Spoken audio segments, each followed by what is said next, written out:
Mark's concern is this open area running behind us that was totally burnt. This whole neighborhood was black in 2016, the day after the fire. And so much of the new development called Boulder Estates has now developed in very large homes. This area here, Mark's concern is that we should probably be mitigating the amount of fuel that's there by using goats or something, and I think the eastern part of the Mesa is addressing that. The main reason I got involved is that I looked at our situation last year, and in 2016 the road Windsong didn't extend what we just drove across. It wasn't there. There was only one exit, 80 houses and one exit. You can imagine 80 houses, 80 families trying to leave at the same time. You know, I was angry at the prospect of having my landscape burned, and I was angry that, God, this could have been a disaster. That's when I got involved in mapping out the whole Mesa. We went out and we had pod captains. We had volunteers that wanted to learn about it. The Mesa fire in 2016, my wife wakes up at about 12 o'clock at midnight, and she opens up the back patio door, and all of a sudden it's a glow outside. Well, that's not normal to see a glow on the outside. And we look up and we can see up on the hillside it's all burning. We knew that those were kind of low fuels, so we weren't too panicking.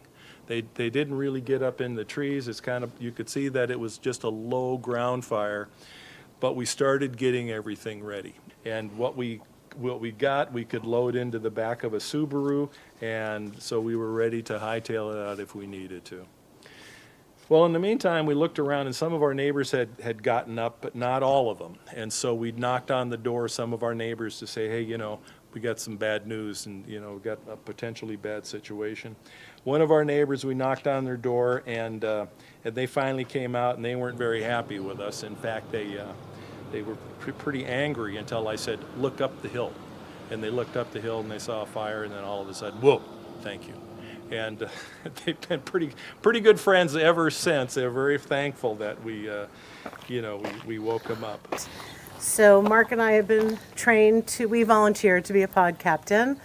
And what that means is that we go house to house and really introduce the program, hand out information, have a meeting at our house. The thing that's been so significant is that we know our neighbors' names. We say hello, you know, we wave, we acknowledge each other, we have conversations, which happened with a lot of our neighbors anyway, but now it's everybody.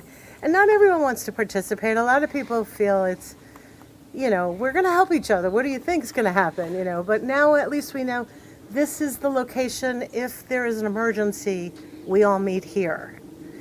If there's an emergency where people are sick and are needing medical attention, we're going to meet across the street because we have a doctor and a nurse who live there. Every family on the Mesa gets an action guide, and it's gone over in our meetings from the pod captains.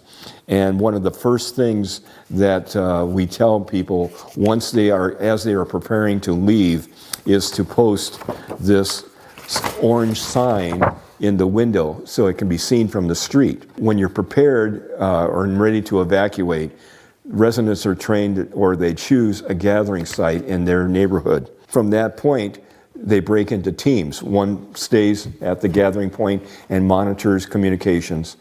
Other people go in and look for these signs. Either they find out if people need help in their home or if they're okay. If they're okay, that's great, we make a note of it. But if they need help, we're lending assistance at that time and trying to find out what they need. It might be anywhere from getting someone who's just had a hip surgery into a car, or it could be help try to chase down a cat. That's how we help each other. We have now a list of everyone's names and phone numbers and emails. I have a text message that I can send out to everyone quickly. Last year we had 4 scares of a fire. And, you know, people, Julie, what are we doing? What do we do? What do we have to do this? Do we have to, you know, now people know to call, to ask, and they're getting information. And we're, working as a team. We train our captains to train their neighbors what they need to do to get fire prepared, go bag mitigation somewhat, and then how to check their neighbors so that as a community you're making informed decisions, utilizing watch duty or pulse point and things of that nature, which I really think makes a world of difference. Yeah, I think everybody was saying, oh, what's going on in LA? Kind of an unthinkable place, that you could have that. And then realizing that those conditions can exist here. We're not immune to a wildfire or an LA situation.